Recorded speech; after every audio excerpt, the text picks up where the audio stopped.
நமக்கு யாராவது தெரிஞ்சவங்க இல்லை அக்கா தங்கச்சி அண்ணா தம்பி இல்லை நம்ம குழந்தைங்களா கூட இருக்கலாம். இந்த மாதிரி இருக்கிறவங்கள யாராவது ஏதாவது தப்பு பண்ணிட்டாங்கன்னா நம்ம என்ன கேட்போம்? உனக்கு அறிவில்லை, உனக்கு புத்தி கிடையாது, நீ ஏன் இப்படி செய்கிற, நீ என்ன முட்டாளா அப்படின்னு கேட்குறோமா? அந்த முட்டாள்ன்ற வார்த்தை எப்படி வந்தது அப்படின்னு பார்க்கலாம். ஆனால் அந்த முட்டாள்ன்ற வார்த்தை திட்டுறதுக்கு பயன்படுத்துகிற வார்த்தையே கிடையாது, ஒரு நல்ல வார்த்தை தான். அந்த வார்த்தை எப்படி வந்ததுன்னு பார்க்கலாமா? தேர் வரும், சாமியை அலங்கரித்து தேரில் வச்சு ஒரு 2 பக்கமும் கயிறு இருக்கும், தேர் வடம்னு சொல்லுவாங்க, அதை இழுத்துக்கிட்டு வருவாங்க. அந்த தேர் வடத்தை பிடிச்சாலே போதும், நம்ம எவ்வளோ பெரிய பாவம் பண்ணியிருந்தா கூட அது அப்படியே நிவர்த்தி ஆகிடும். இந்த சாமியை பார்க்குறதுக்கு ஊரில் எங்கெங்கே இருந்தெல்லாமோ இந்த ஊரில் தேர் இழுக்கிறாங்கன்னு தெரிஞ்சால் போதும், அதை பார்க்குறதுக்கு நிறைய பேர் வருவாங்க.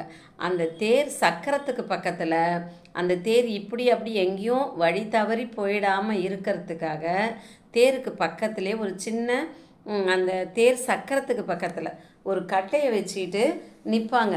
தேரோட சக்கரம் இப்படி திரும்பிச்சுன்னா உடனே அந்த கட்டையை அந்த தேர் சக்கரத்துக்கு கீழே கொடுத்து சக்கரம் அப்படி இப்படி நகராமல் இருக்கிறதுக்காக முட்டு கொடுப்பாங்க. அந்த முட்டு கொடுக்குற ஆளுக்கு பேர் தான் முட்டாள் அப்படின்னு சொல்லுவாங்க.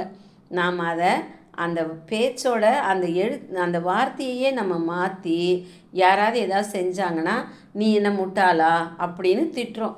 அந்த முட்டாள்ன்ற வார்த்தை திட்டுறதுக்கு பயன்படுத்தக்கூடாது. அது தேரை நிறுத்துகிறவங்களுக்கு பேர், அந்த முட்டு கொடுத்து நிற்கிறவங்க பேர் முட்டாள்னு பேர்.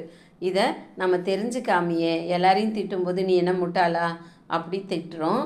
அது சரியான வார்த்தையே கிடையாது, திட்டுறதுக்கு பயன்படுத்துகிற வார்த்தையும் கிடையாது.